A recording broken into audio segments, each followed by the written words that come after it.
título que le he dado a la exposición de esta mañana no tiene nada que ver con la teología de la prosperidad, no os asustéis. El propósito de Dios de traer bendición. Mirad, la Biblia, como un todo, podría ser descrita como una extensa respuesta a una pregunta que en realidad es muy sencilla. ¿Qué puede hacer Dios con el problema del pecado y de la maldad del ser humano? Para responder correctamente a esta pregunta, permitir y comprender la magnitud de la rebelión del ser humano, permitidme que vayamos al primer libro de la Biblia, al Génesis. Mirad, la Biblia comienza con la gran obra de Dios, la creación del universo y su culminación con el género humano. Dios les encarga el cuidado de la tierra y a continuación pues, les ofrece su bendición en relación con esta tarea. Pero bueno, la historia se tuerce, ¿verdad? Acontece un gran cataclismo trágico cuando el hombre y la mujer deciden adueñarse de su propio destino, rebelarse contra su Creador, desconfiando de su bondad, ignorando su autoridad e ignorando también los límites por él fijados a su libertad en este mundo. El resultado de esta apropiación humana de la autonomía moral supone una profunda brecha en todas las relaciones establecidas en la relación. Los hombres y las mujeres se ocultan de Dios por temor a su culpabilidad. Ya no pueden mirarse unos a otros a la cara sin sentir vergüenza, sentimientos de culpa.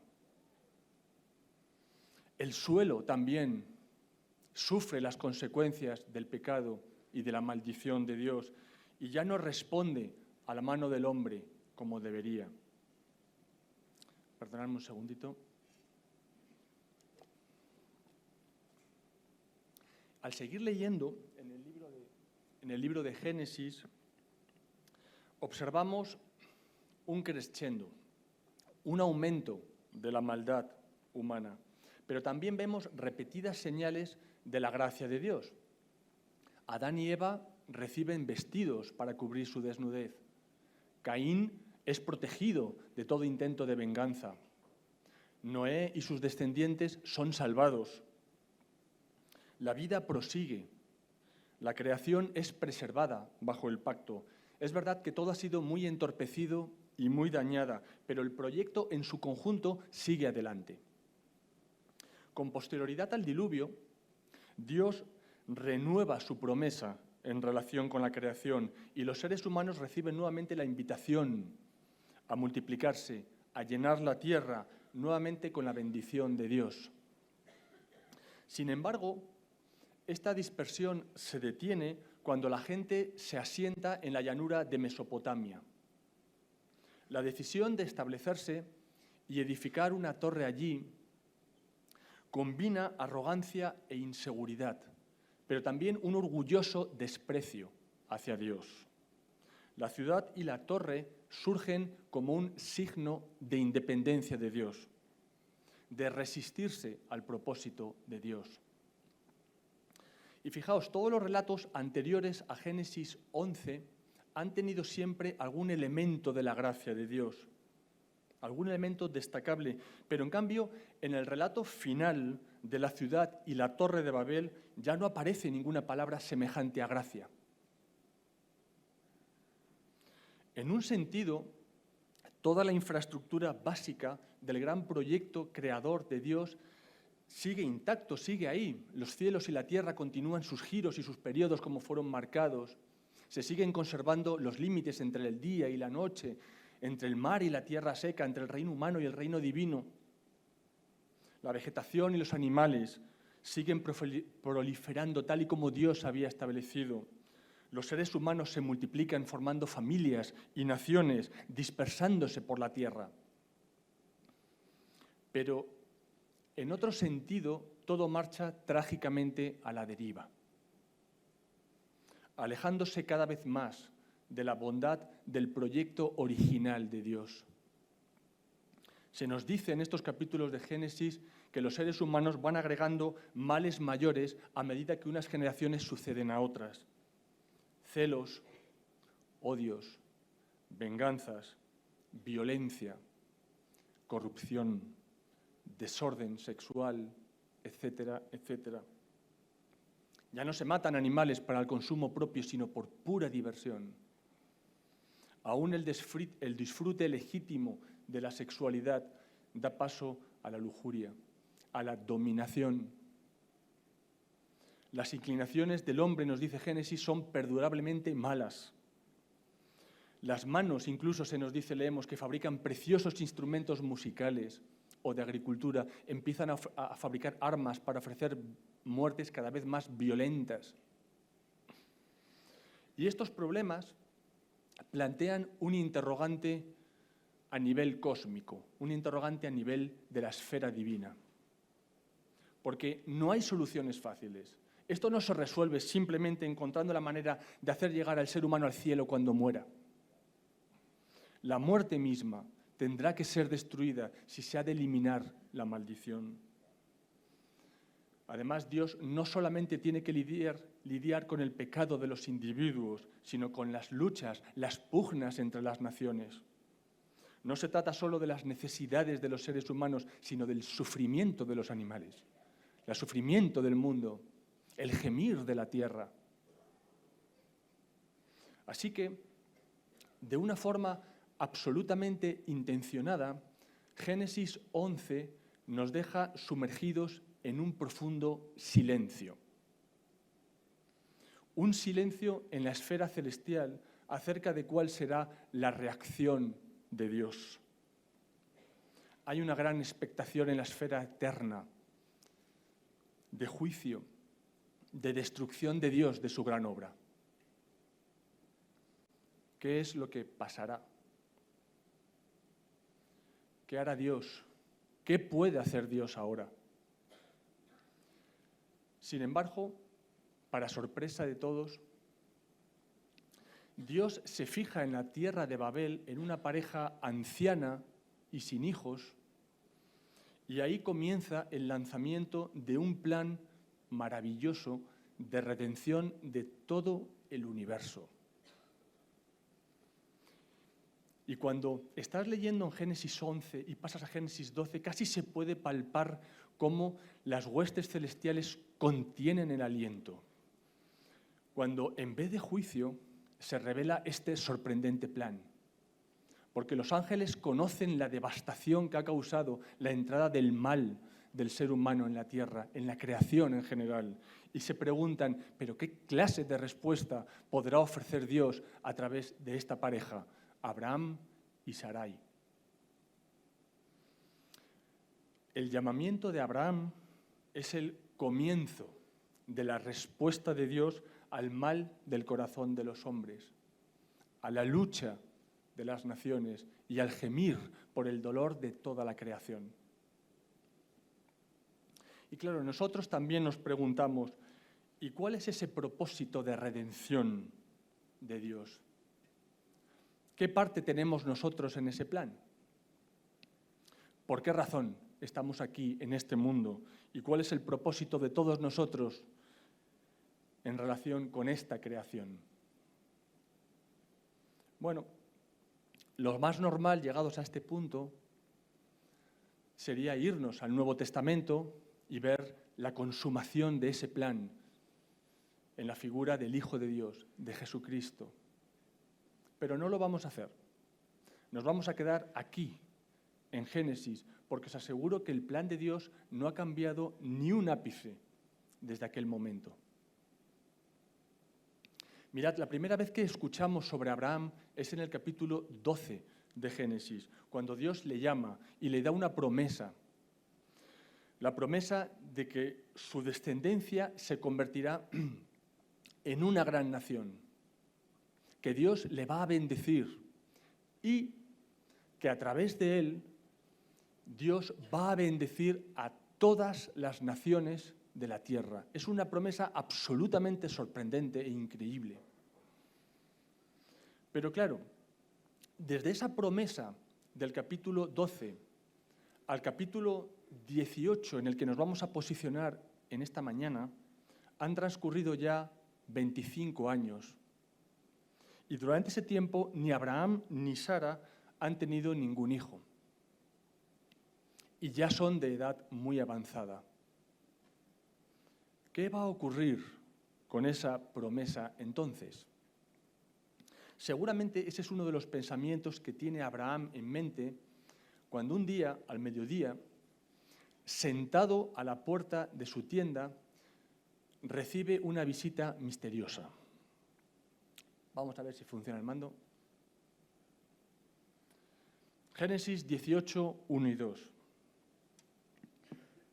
Después le apareció Jehová en el encinar de Mamre, estando él sentado a la puerta de su tienda en el calor del día, y alzó sus ojos y miró, y he aquí 3 varones que estaban junto a él, y cuando los vio salió corriendo de la puerta de su tienda a recibirlos y se postró en tierra. Una visita misteriosa, una teofanía de Dios. Pero el texto que me gustaría considerar esta mañana, en el que nos concentremos, son los versículos que van del 17 al 19 de este capítulo. Es uno de esos versículos que a mí me gustan especialmente porque es como si Dios se confesara. Dios habla consigo mismo. Dios se hace una especie de autorrecordatorio de lo que ha prometido hacer a través de Abraham. Vamos a leerlo. Y el Señor dijo: ¿encubriré yo a Abraham lo que voy a hacer, habiendo de ser Abraham una nación grande y fuerte? Y habiendo de ser benditas en él todas las naciones de la tierra, porque yo sé que mandará a sus hijos y a su casa después de sí que guarden el camino de Jehová, haciendo justicia y juicio, para que haga venir Jehová sobre Abraham lo que ha hablado acerca de él. Fijaos qué interesante. Dios se recuerda a sí mismo la razón por la cual ha llamado a Abraham, para comprometerse con él y con su descendencia y mantener una promesa increíble, según la cual todas las naciones de la tierra serán benditas en él. Pero hay un punto en este texto que a mí me resulta especialmente perturbador, porque produce cierto temor y que no debemos esquivar si queremos ser justos con la Escritura. Se trata del contexto, del momento exacto en el cual Dios se recuerda a sí mismo el cumplimiento de esta promesa que ya le había hecho a Abraham. Porque cuando Dios se para a comer con Abraham y Sara, ¿hacia dónde iba? ¿Hacia dónde se encaminaba? Versículo 16. Y los varones se levantaron de allí y miraron hacia Sodoma, y Abraham iba con ellos, acompañándolos. Se dirigían a Sodoma. El momento en el que Dios se recuerda a sí mismo lo que se ha propuesto hacer con Abraham está insertado en un contexto de juicio y destrucción sobre Sodoma y Gomorra. Y de esta manera llegamos al primer punto de esta exposición. Sodoma como modelo de la sociedad en que vivimos. Este es el contexto en el que Dios se recuerda la promesa. Ahora bien, ¿qué significan Sodoma y Gomorra en la Biblia? Sodoma y Gomorra son arquetipos, proverbiales descripciones del pecado, de la maldad humana. Son un modelo o prototipo de una humanidad sin Dios y bajo el juicio de Dios. ¿Pero por qué? ¿Qué sabemos de Sodoma y de Gomorra? Lo primero que sabemos se encuentra precisamente en este capítulo 18 que estamos considerando, en los versículos 20 y 21. Vamos a leerlo. Entonces el Señor le dijo: por cuanto el clamor contra Sodoma y Gomorra se aumenta más y más, y el pecado de ellos se ha agravado en extremo, descenderé ahora y veré si han consumado su obra según el clamor que ha venido hasta mí. El clamor. Es una palabra muy interesante esta que se utiliza, el clamor, porque además es muy importante en los primeros libros de la Biblia y viene a significar una denuncia contra el sufrimiento, contra la opresión y contra la crueldad.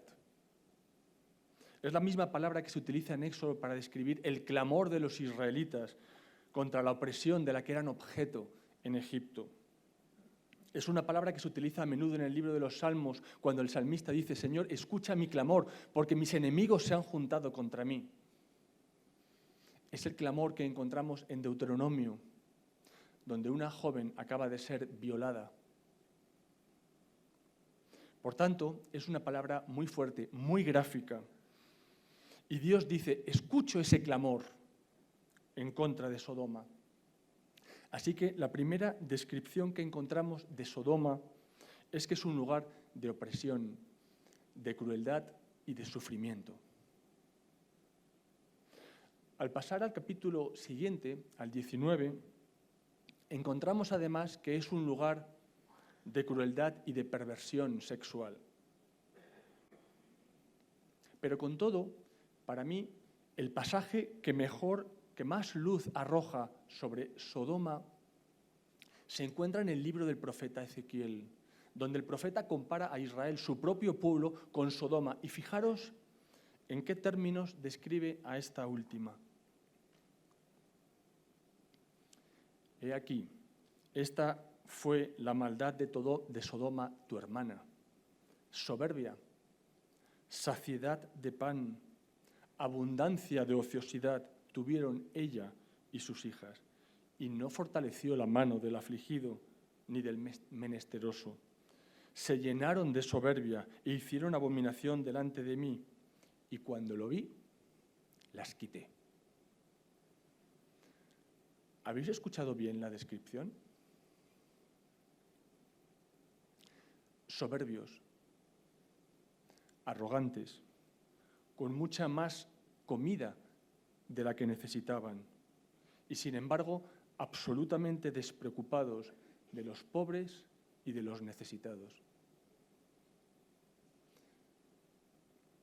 ¿Y no os parece que esta descripción suena muy actual?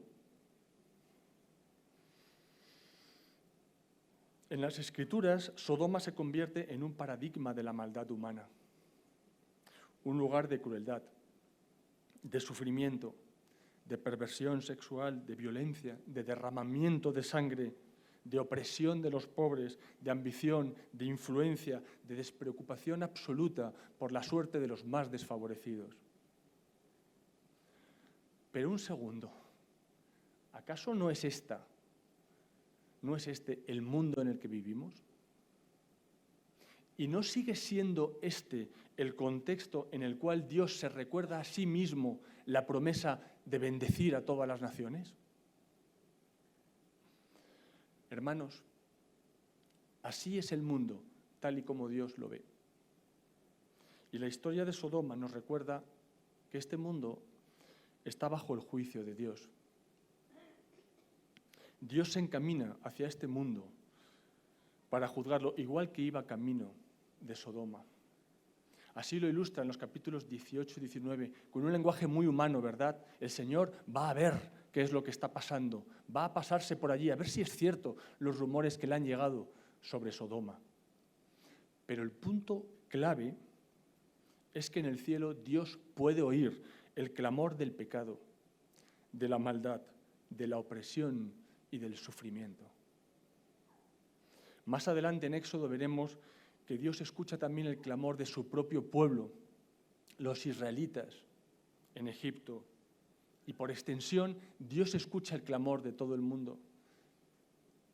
Dios también escucha tu propio clamor. Y este es el contexto en el que Dios decide no solo actuar en juicio y destrucción, sino recordarse a sí mismo la necesidad de la misericordia, de la salvación.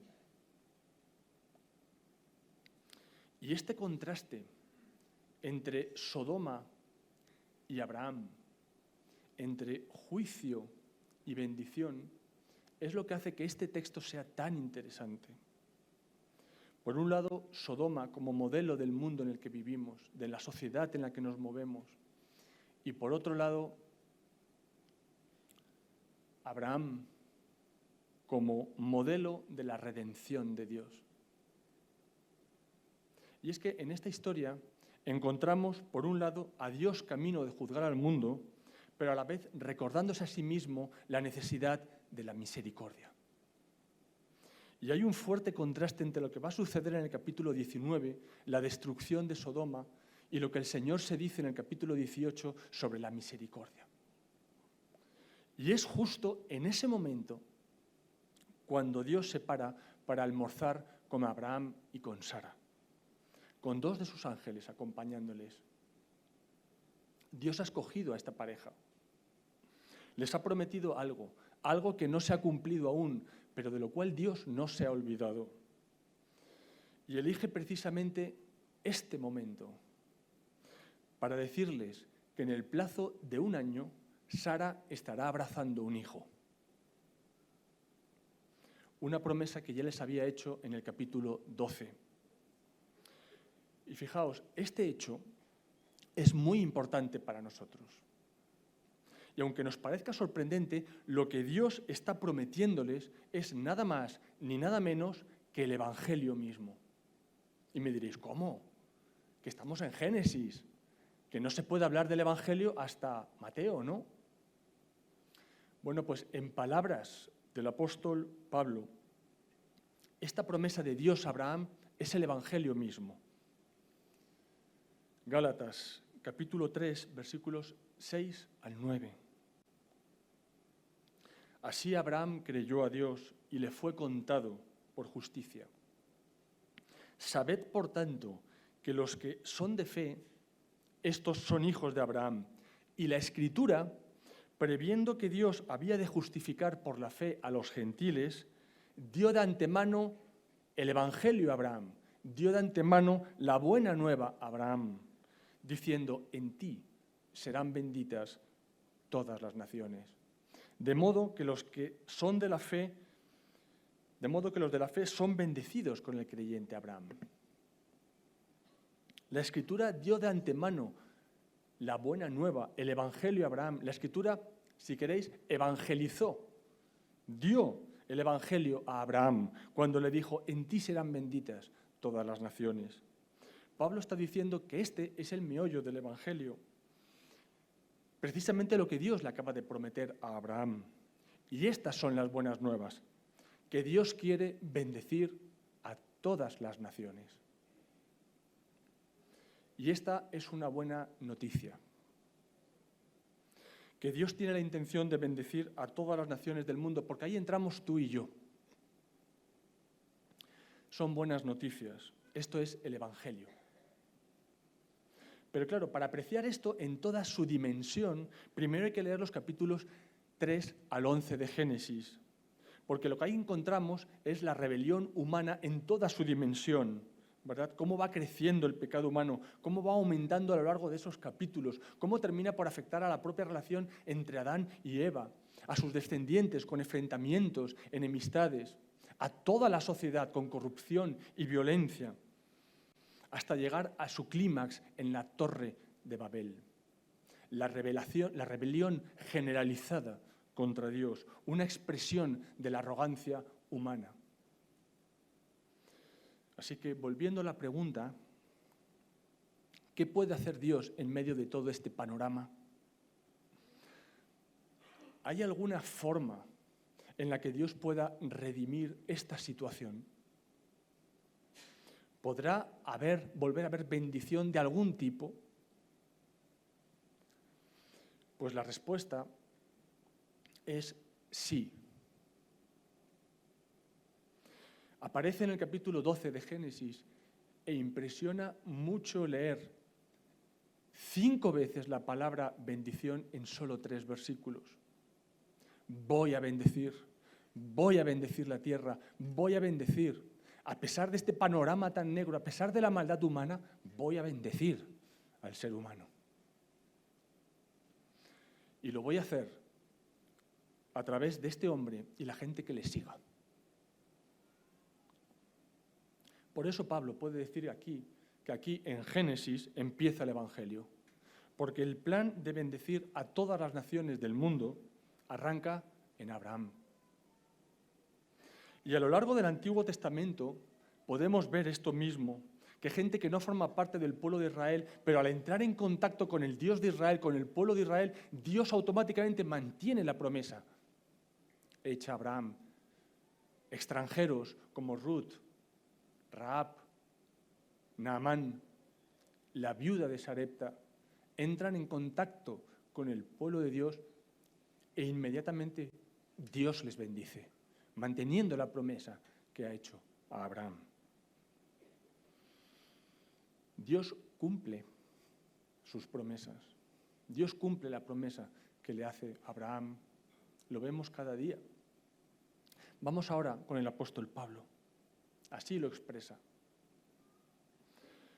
Por tanto, es por fe, para que sea por gracia, a fin de que la promesa sea firme para toda su descendencia, no solamente para la que es de la ley, se refiere a los israelitas, sino también para la que es de la fe de Abraham, el cual es padre de todos nosotros. Como está escrito, te he puesto por padre de muchas gentes. A la luz de lo que ya hemos visto aquí, podemos entender mejor el sentido de este pasaje, ¿verdad? ¿Qué está intentando decirnos Pablo aquí?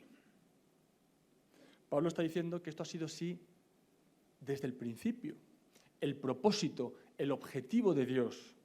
A través de Abraham y su descendencia, Dios traerá bendición a toda la humanidad, no solamente a los israelitas.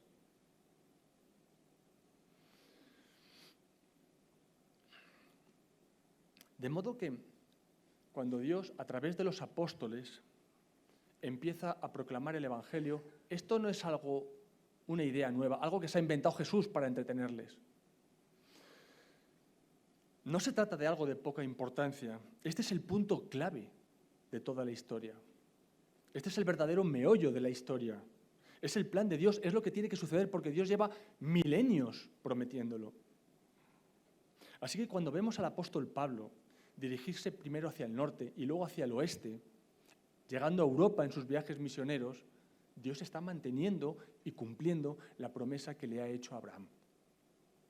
Y cuando el eunuco etíope se dirige hacia el sur y lleva consigo el Evangelio hacia África, Dios está cumpliendo la promesa hecha a Abraham. Y cuando el Evangelio se dirige hacia el este, probablemente según la tradición el apóstol Tomás, y atraviesa Mesopotamia y llega hasta la India, Dios está cumpliendo la promesa que le ha hecho a Abraham. Y cuando el Evangelio se extiende hasta los confines del Imperio Romano y llega hasta España, Dios está cumpliendo la promesa hecha a Abraham. Y cuando el Evangelio te alcanzó a ti, Dios está cumpliendo la promesa hecha a Abraham. Y cuando llegue ese día que nos describe Apocalipsis 7, cuando se nos dice que gente de todo pueblo y nación estarán congregados delante de Dios, adorando al Señor Jesucristo, en ese momento Dios habrá cumplido su promesa. Y casi te puedes imaginar, ¿no?, al Señor girándose hacia Abraham y diciéndole, ¿ves? He cumplido mi promesa. Todas las naciones son benditas a través de ti. Te lo dije. Y tú casi no me crees. Sara y tú pensabas que estaba de broma. Pero mira, ¿quién se ríe ahora? Todas las naciones benditas en ti. He bendecido a todas las naciones. Esto es el Evangelio, dice Pablo, y arranca con Abraham. Recapitulamos. Hemos visto Sodoma como modelo de la maldad humana, como modelo de la sociedad en que vivimos. Hemos visto a Abraham como modelo de la redención de Dios, del propósito de Dios de hacernos bien. Y ahora me gustaría que regresáramos de nuevo a nuestro texto de Génesis 18, 17 al 19, porque hay unas palabras en ese texto con las que me gustaría terminar.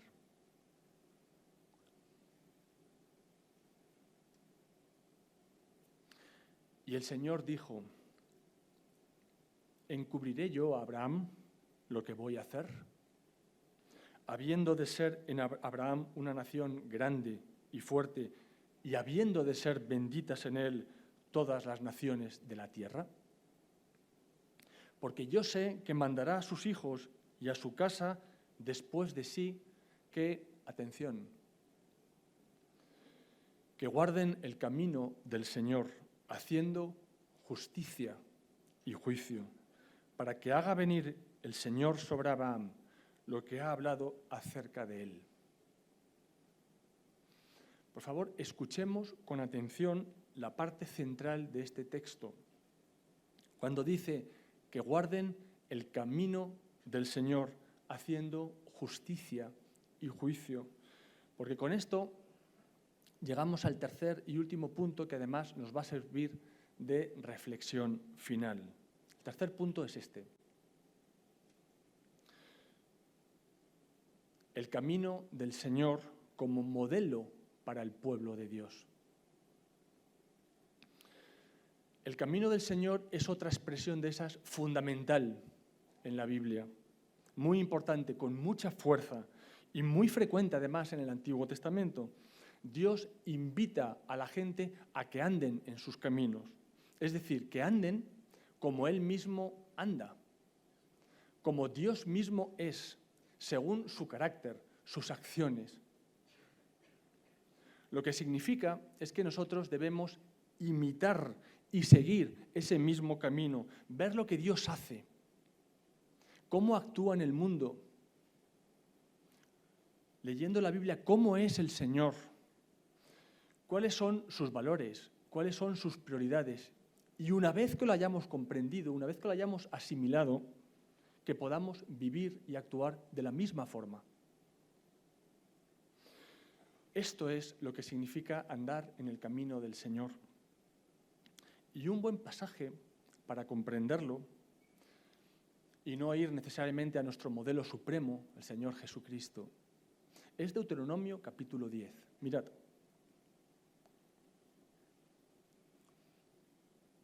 Ahora pues, Israel, ¿qué pide el Señor tu Dios de ti? Sino que temas al Señor tu Dios, que andes en todos sus caminos, que lo ames, que sirvas al Señor tu Dios con todo tu corazón y con toda tu alma, que guardes los mandamientos del Señor y sus estatutos que yo te prescribo hoy para que tengas prosperidad. Otra vez lo mismo, ¿os dais cuenta? Lo que Dios demanda de aquellos a los que ha bendecido es que anden en sus caminos. Claro, podríamos preguntarle, muy bien, pero Moisés, explícanos un poco mejor qué quieres decir con los caminos del Señor. Bueno, pues en ese caso no tenemos más que seguir leyendo a continuación. Porque el Señor vuestro Dios es Dios de dioses y Señor de señores, Dios grande, poderoso y temible, que, atención, que no hace acepción de personas, ni toma cohecho, que hace justicia al huérfano y a la viuda, que ama también al extranjero, dándole pan y vestido. Amaréis, pues, al extranjero, porque extranjeros fuisteis en la tierra de Egipto. Ahí lo tenemos. ¿Os dais cuenta? ¿Cómo es Dios? Bueno, ya lo sabemos, es el Dios todopoderoso que ha creado, que rige el universo. Pero ¿cómo actúa Dios? No hace acepción de personas, ni toma cohecho. hace justicia a la viuda, al huérfano, ama al extranjero. Son los estratos más desprotegidos de la sociedad. Es decir, la gente más vulnerable, la gente que no tiene tierras, la gente sin familia, los desheredados, los excluidos del cuidado humano. Esas son las personas por las que Dios se interesa. Y añade, y vosotros israelitas lo sabéis muy bien, porque eso es precisamente lo que erais cuando estabais en Egipto, extranjeros, y yo os cuidé, os saqué de allí, ¿os acordáis? ¿Sabéis lo que es andar por el desierto y tener hambre y que vuestro Dios satisfaga vuestras necesidades? ¿Os acordáis? Así que ya sabéis cómo soy yo. Ya lo sabéis. ¿Qué va a significar entonces andar en los caminos del Señor?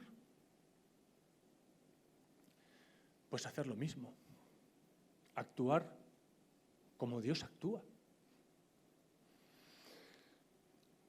Y ahora, llegados a este punto, ¿os dais cuenta del enorme, del inmenso contraste que hay entre el camino del Señor y el camino de Sodoma?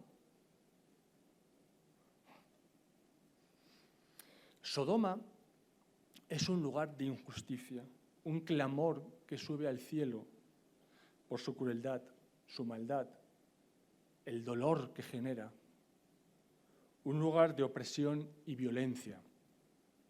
Y Dios dice, atención, en un mundo que se rige por el camino de Sodoma, quiero gente, quiero un pueblo que ande en mis caminos, en los caminos del Señor, que seáis diferentes, que nadéis contracorriente. Y para que no haya ninguna duda de cuál es ese camino del Señor, añade unas palabras clave, haciendo justicia y juicio. Y esto, de alguna manera, engloba el conjunto de nuestra vida. Una vida que debe ser vivida en un compromiso constante con los valores del Señor, con la verdad de Dios, en integridad, en honestidad, en honradez. Un deseo de vivir relaciones humanas caracterizadas por el amor, la misericordia, la justicia, la empatía, la misericordia.